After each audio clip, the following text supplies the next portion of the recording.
Hello friends, ఈ story వింటున్న ప్రతి ఒక్కరికి థ్యాంక్ యూ సో మచ్. దేవుడున్నాడా అని నేను చేసిన వీడియో చూసిన వారికి అర్థమైనట్టుంది. అయినా దేవుని గురించి ఒక్కసారి మనం మళ్ళీ చర్చించినప్పుడు ఎన్నో సాధనాలు, పూజలు, యజ్ఞయాగాదులు చేసిన నాకు అవగతం అయ్యింది.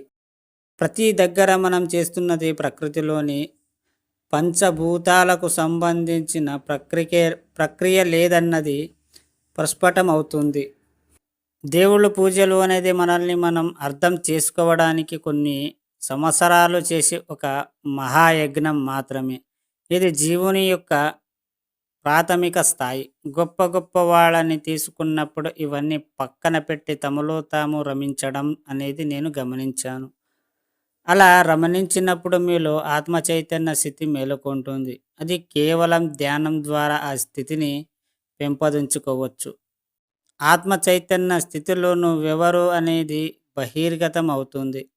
ఇక నువ్వెవరు అనే గుర్తెరగిన మరుక్షణం నుండి ఈ విశాల విశ్వంలోని అనేక శక్తులు మీకు చేరువవుతాయి.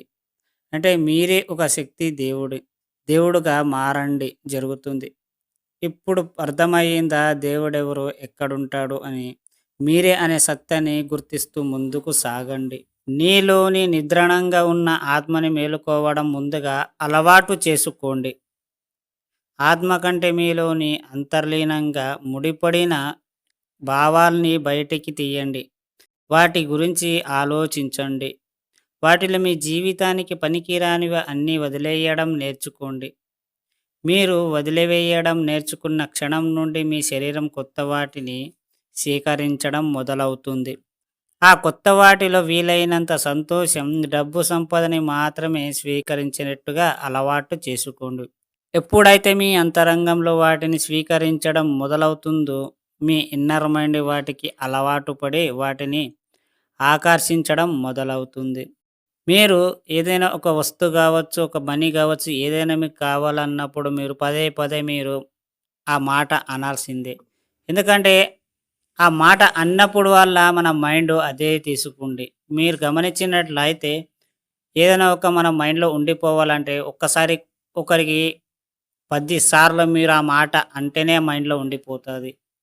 అలాగే దేవుడు ఉన్నాడా లేదా అని పక్కన పెట్టండి. ఫస్టు మీరు మీలో తెలుసుకోండి. ఏదైనా ఒక పని చేయడం మొదలుపెట్టి మీ మీద మీరు ఎక్కువ నమ్మకం పెట్టుకోవాలి. నా నుంచి ఏదైనా సాధ్యమవుతుంది. నేను చేయాల్సిన పనులు ఎన్నో ఉన్నాయి. నా నుంచి అంత సవ్యంగానే, పరిపూర్ణంగానే సక్సెస్ అవుతుంది. నేను చెయ్యలేనిదంటూ ఏదీ లేదు అని మీరే ప్రోత్సహించుకోవాలి. అప్పుడే. ఎందుకంటే మిమ్మల్ని మీరు ప్రేమించుకోవడం వలన కొందరు వ్యక్తులు బయట అప్పుడు మొదలుపెడతాడు ప్రేమించడం.